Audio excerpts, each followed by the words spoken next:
Coba bayangkan kalau gula darah kita itu tinggi terus. Menurut kalian, apa yang terjadi di dalam tubuh kita? Apakah gula itu langsung merusak organ kita? Jawabannya ternyata tidak sesederhana itu. Di balik tingginya gula darah, ada proses biologis yang menghasilkan radikal bebas dalam jumlah yang besar. Molekul inilah yang perlahan merusak sel, mengganggu kerja insulin, bahkan memicu berbagai komplikasi diabetes. Nah, di video kali ini kita akan membahas bagaimana proses itu terjadi dari tingkat sel hingga akhirnya memengaruhi seluruh tubuh. Mari kita bahas. Sebelum membahas bagaimana diabetes merusak tubuh, kita perlu memahami terlebih dahulu apa itu diabetes mellitus. Diabetes mellitus adalah penyakit metabolik kronis yang ditandai dengan kadar gula darah yang tinggi atau hiperglikemia. Kondisi ini terjadi ketika tubuh tidak mampu memproduksi insulin dalam jumlah yang cukup atau insulin yang tidak dapat bekerja secara efektif yang dikenal sebagai resistensi insulin.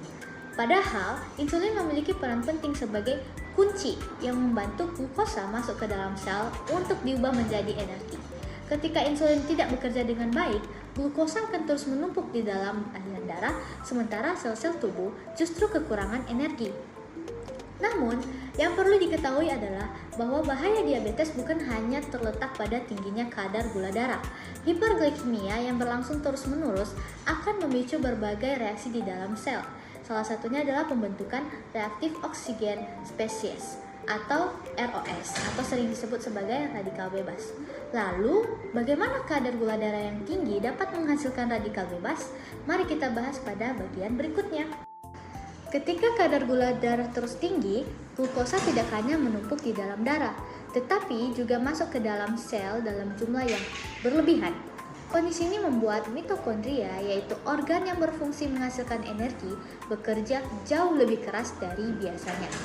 Akibatnya, pada proses pembentukan energi, terjadi kebocoran elektron di rantai transport elektron. Elektron yang bocor ini kemudian bereaksi dengan oksigen dan membentuk reaktif oksigen spesies atau ROS atau sering kita sebut dengan radikal bebas. Selain itu, selain melalui mitokondria, hiperglikemia juga mengaktifkan beberapa jalur metabolisme lain seperti jalur poliol, pembentukan Advanced Glycation End Product atau AGES, aktivasi protein kinase C atau PKC, dan jalur heksosamin. Seluruh jalur ini berkontribusi meningkatkan jumlah ROS di dalam tubuh. Dalam jumlah kecil, ROS sebenarnya masih bermanfaat dan dapat dinetralisir oleh sistem antioksidan tubuh. Namun, ketika produksinya berlebihan, tubuh tidak lagi mampu mengimbanginya. Akibatnya, terjadilah kondisi yang disebut dengan stres oksidatif, yaitu ketidakseimbangan antara jumlah radikal bebas dan kemampuannya antioksidan tubuh untuk menetralisirnya. Lalu, apa yang terjadi ketika ROS terus menumpuk di dalam sel? Mari kita lihat bagaimana radikal bebas mulai merusak sel B pankreas dan memperparah resistensi insulin.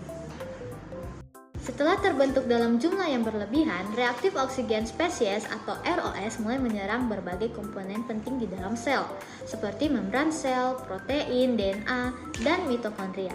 Kondisi inilah yang dikenal sebagai stres oksidatif. Salah satu organ yang paling rentan adalah sel pankreas, yaitu sel yang bertugas memproduksi insulin. Sel B pankreas memiliki sistem antioksidan yang relatif lebih lemah dibandingkan sel lainnya, sehingga lebih mudah mengalami kerusakan akibat ROS. Ketika ROS merusak sel pankreas, kemampuan sel untuk memproduksi dan melepaskan insulin akan menurun. Bahkan, jika kerusakan terus berlanjut, sel dapat mengalami apoptosis atau kematian sel. Akibatnya, jumlah insulin dalam tubuh semakin berkurang. Tidak hanya itu, ROS juga mengganggu cara kerja insulin pada jaringan otot dan lemak. Radikal bebas menghambat jalur pensinyalan insulin sehingga glukosa menjadi lebih sulit masuk ke dalam sel. Kondisi ini dikenal sebagai resistensi insulin. Akibatnya, kadar gula darah tetap tinggi.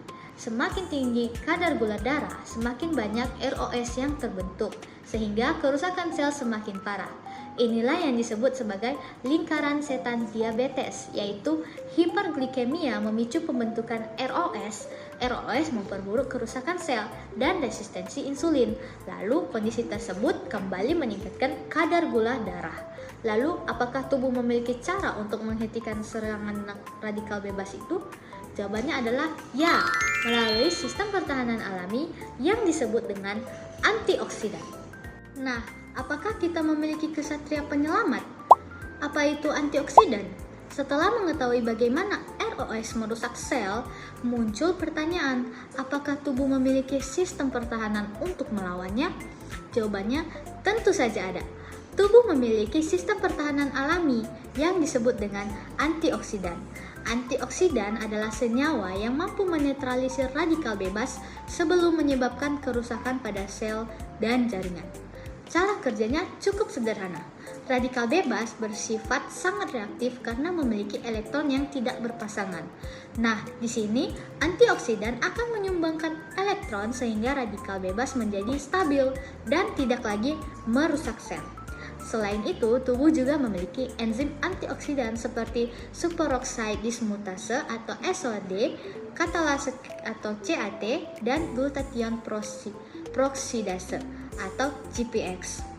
Enzim-enzim ini bekerja sama mengubah ROS menjadi molekul yang aman seperti air dan oksigen. Nah, dari pembahasan tadi kita dapat memahami bahwa diabetes mellitus bukan hanya sekedar penyakit dengan kadar gula darah yang tinggi. Hiperglikemia yang berlangsung dalam waktu yang lama akan meningkatkan pembentukan reaktif oksigen spesies atau ROS atau sering juga disebut dengan radikal bebas. Nah, jika jumlah ROS melebihi kemampuan sistem antioksidan tubuh, maka terjadilah stres oksidatif yang dapat merusak sel B pankreas, memperparah resistensi insulin, dan meningkatkan resiko berbagai komplikasi diabetes. Di sisi lain, antioksidan berperan sebagai sistem pertahanan alami yang membantu menetralisir radikal bebas dan mengurangi kerusakan sel. Oleh karena itu, menjaga kadar gula darah tetap terkendali, menerapkan pola hidup sehat, berolahraga secara teratur, serta mengonsumsi makanan yang kaya antioksidan merupakan langkah penting dalam pengelolaan diabetes.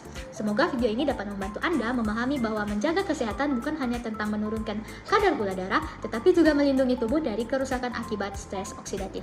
Terima kasih telah menonton. Jika video ini bermanfaat, jangan lupa bagikan kepada keluarga dan teman agar semakin banyak orang memahami bagaimana diabetes bekerja di dalam tubuh dan bagaimana cara mencegah komplikasinya.